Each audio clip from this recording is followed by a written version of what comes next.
Thank you, Deputy Speaker. And like all Australians, I'm interested to hear from the Minister for Energy and Climate about how the budget continues to deliver what's required to support Australia's energy transition. And that's because people in my community are in no doubt about the importance of bringing our energy system into the 21st century, which has to occur if we want to avoid missing out on the massive opportunities of a global energy and industrial transformation. It seems to me that's why this budget follows previous work on legislating net zero by 2050, by funding the essential transmission upgrades necessary to reach 82% renewables by 2030 through the Rewiring the Nation program, with new investment in renewable hydrogen. And I understand that the budget includes $6.7 billion over the decade for a new production tax incentive of $2 per kilogram, starting 2027-28, and then $2 billion for a new round of the successful Hydrogen Head Start program. Deputy Speaker, renewable hydrogen on a commercial scale at the right price can deliver a triple benefit: renewable energy storage as an option, also a means of exporting renewable energy, and thirdly, as a renewable transport fuel, particularly for areas like shipping. So I'd certainly be interested in hearing from the Minister about how Australia can be a leader in renewable hydrogen, allowing us to convert our world-leading sun and wind resources into a new zero-emission energy export trade. And that's what we mean by the potential for Australia to become a renewable energy superpower.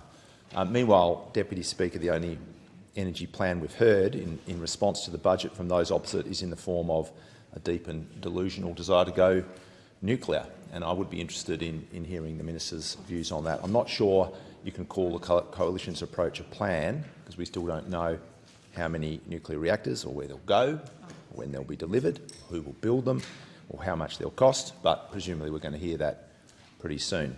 Deputy Speaker, nuclear energy is not part of our plan because all the evidence and all the expertise and all the inquiries over several decades have made it clear that nuclear just doesn't make sense for Australia.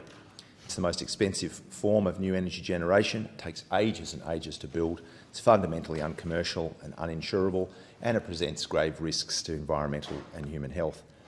And Deputy Speaker, having noted the false and misleading claims the opposition have made in relation to the health of the nuclear industry worldwide, I think it's worth considering the facts courtesy of the most recent World Nuclear Industry Status Report.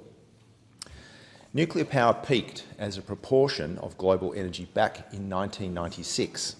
It's now half that level. The number of nuclear reactors peaked in 2002. In the last 20 years, there were 99 reactor startups and 105 reactor closures. 49 of those startups were in China. So if you remove China, you have a net decline of 55 reactors over the last 2 decades. Worth noting too that solar alone outstripped nuclear energy in China for the first time in 2022, and that non-hydro renewables in China already produce 3 times the energy of nuclear in that country. In France, often cited as the leading example of nuclear energy reliance, total generation last year dropped below the level achieved in 1990. And in the US, the largest producer of nuclear energy, generation declined last year to its lowest level in 25 years. Deputy Speaker, in terms of the commercial viability of nuclear projects, it's worth noting that only 3 countries build nuclear reactors for other countries: Russia, France and South Korea. The French constructor EDF was renationalised last year after record losses and massive debt put it on the brink of bankruptcy. The South Korean constructor is already a state-owned utility, and in 2022 it booked a record US $25 billion loss.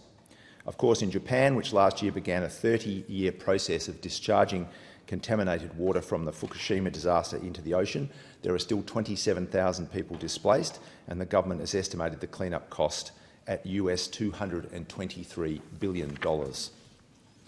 Deputy Speaker, in terms of the international comparison between nuclear and renewables, 2022 saw a record $495 billion invested in renewables, a 35% increase from the previous year alone, representing 74% of all new energy investment.